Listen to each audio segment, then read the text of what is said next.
Quelle nouvelle ressource ouvre ses portes pour les pères de famille en difficulté et quel est le dénouement du dernier duel de la 117 de la saison? Voilà les questions qu'on s'est posées pour vous.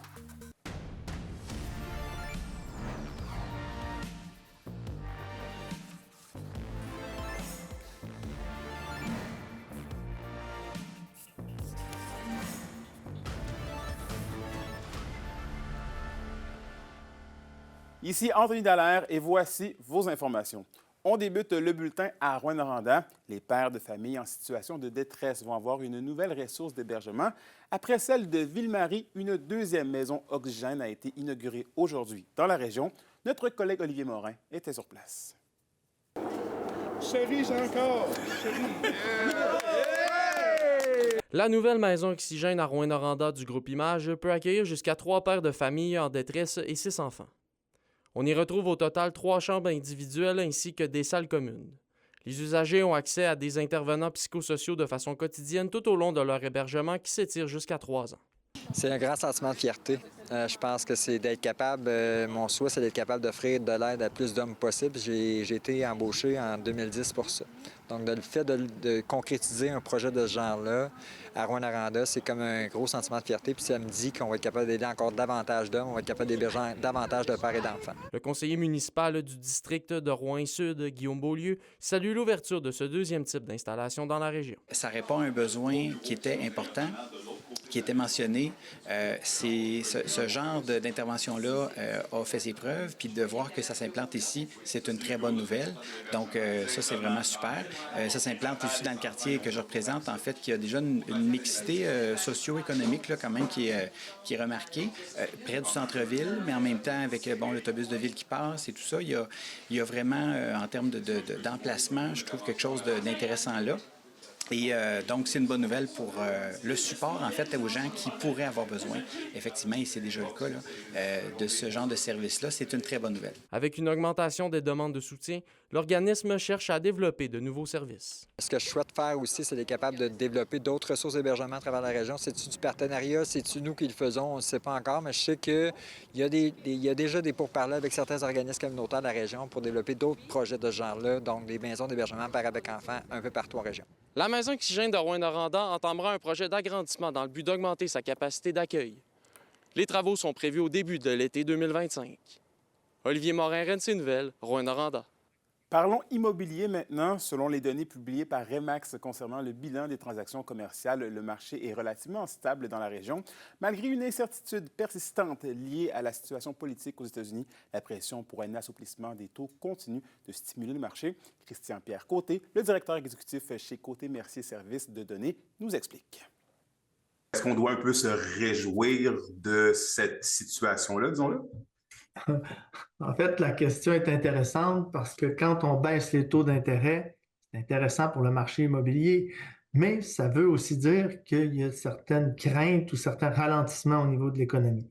Donc, l'immobilier est un peu à contresens de ce qui se passe dans l'économie à court terme, mais évidemment, si l'économie ne va pas bien, que la production baisse, que l'emploi est moins favorable, à long terme, ça pourrait avoir des répercussions sur la demande. Maintenant, les types d'actifs évoluent pas tous de la même manière. Au niveau de l'industriel, il va falloir voir quels sont les impacts des mesures tarifaires que nos voisins tentent d'imposer, s'ils les imposeront. Et là, peut-être qu'on va avoir moins de production, peut-être que dans certains créneaux, il va y avoir un peu moins de demande. Le commercial, bien là, c'est la vente au détail, la consommation, etc. Donc, chacun des types d'actifs évolue différemment. De ce côté-là, est-ce que il pourrait avoir des impacts vraiment négatifs pour le marché ici ou on pourrait être en mesure d'articuler quelque chose de relativement favorable? Comment que vous voyez ça à l'avenir? Bien, la réponse va un peu dans tous les sens. La première chose en immobilier, c'est le taux d'intérêt. Donc, on va voir, puis là, le taux d'intérêt court terme baisse. Le taux d'intérêt long terme, lui, il joue au yo-yo présentement. On ne sait pas où on va atterrir. Donc, ça crée de l'incertitude. On ne sait pas vers où on s'en va. Et donc, c'est plus difficile d'analyser les transactions. Maintenant, il y a des types d'actifs qui vont bien réagir, indépendamment du taux d'intérêt, mais au niveau de la demande. Par exemple, probablement que les gens vont voyager plus au Québec, donc on va peut-être être intra-régional et ça risque de ressembler un peu à ce qu'on connaissait en pandémie. Il va y avoir beaucoup de personnes en Gaspésie, beaucoup de personnes qui vont se promener au Québec, donc ça va être favorable pour l'hôtellerie, peut-être la restauration. Il y a différents actifs qui vont bénéficier d'une situation comme celle qui semble se présenter. À contrario, les actifs industriels, je pense par exemple à la Côte-Nord, peut-être à l'Abitibi. Qu'est-ce qu'on produit sur la Côte-Nord? De l'aluminium, du fer, puis du bois. Donc, est-ce que par un genre d'effet domino, il va y avoir moins d'intérêt? Tu sais, l'électricien, le plombier, va-t-il faire un agrandissement? Peut-être que c'est plus difficile pour lui de se positionner présentement. Est-ce qu'il va y avoir un effet sur les valeurs si on a moins de demandes, si on n'agrandit pas, si on n'a pas plus d'employés, pourquoi on changerait? Donc, il va y avoir des effets qui vont être différents dépendamment des types d'actifs et dépendamment des régions du Québec.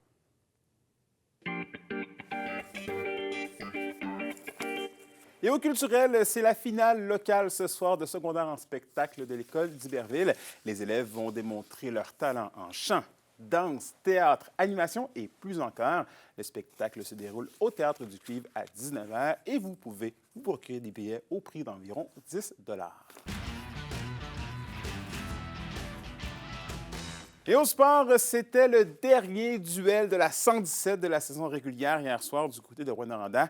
Les Huskies avaient l'occasion de passer à l'histoire et les Foreurs tentaient d'éviter le coup de balai. Un résumé d'Alexandre Cabana. Ce sont les Foreurs qui prennent le contrôle du match en premier. Le géant russe Émile Bondar profite des largesses du gardien Meloche et après quoi un autre défenseur, Bishop cette fois, profite d'une confusion devant le gardien pour pousser le disque dans le fond de la cage. Et l'attaquant de puissance, Noah Reinhardt, y va de toute une montée pour offrir un troisième but à son équipe. Les visages sont longs au banc des Huskies, les Foreurs sont en plein contrôle, 3-1 après plus de 2 périodes.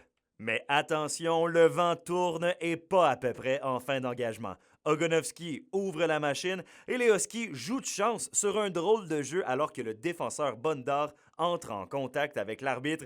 La séquence se termine, et oui, avec un but d'Antonin Véro. L'entraîneur-chef des Foreurs en a long à dire à l'arbitre, mais en vain, les Huskies poursuivent leur irrésistible poussée. Steiner s'avance et le but! Lars Steiner qui s'avance en avantage numérique. C'est 4-3 Rouyn-Noranda. Quel revirement de situation ici à l'Arena Glencore. Oh, tout à fait, Jean-Marc. 5 buts sans réplique, réalisant ainsi l'exploit d'un balayage en règle. Ça n'a jamais été fait en 29 ans parce que c'est pas facile à faire. Il y a de la nature humaine là-dedans avec des jeunes de 16 à 20 ans. Puis, comme je leur ai dit, ils se sont présentés à chaque match contre les Foreurs, prêts à faire la différence, puis ils ont accompli quelque chose d'historique dans cette rivalité-là. Puis c'est quelque chose que personne ne va pouvoir leur enlever, puis on est extrêmement fiers d'eux. C'est dur sur le moral, mais regarde, on a enlevé notre goaler, on a eu des chances de marquer. On a, pour vrai, j'ai aimé, puis là, ils ont 8 avantages numériques. J'espère qu'ils ont 40 shots à soir sur 8 avantages numériques. Ils ont eu un 5 minutes qu'on a tué, en passant, qu'on a tué à 3 contre 5. Je suis vraiment... Je suis obligé de te dire, c'est rare là, que je vais dire qu'on est des malchanceux, mais à soir, elle est dure à digérer, puis je suis déçu en maudit parce qu'on a été vraiment bons. On sait qu'on peut jouer contre eux autres, puis je vais être bien honnête avec toi, j'espère les pogner en play-off. Alexandre Cabana, RNC Nouvelles, à Rouyn-Noranda.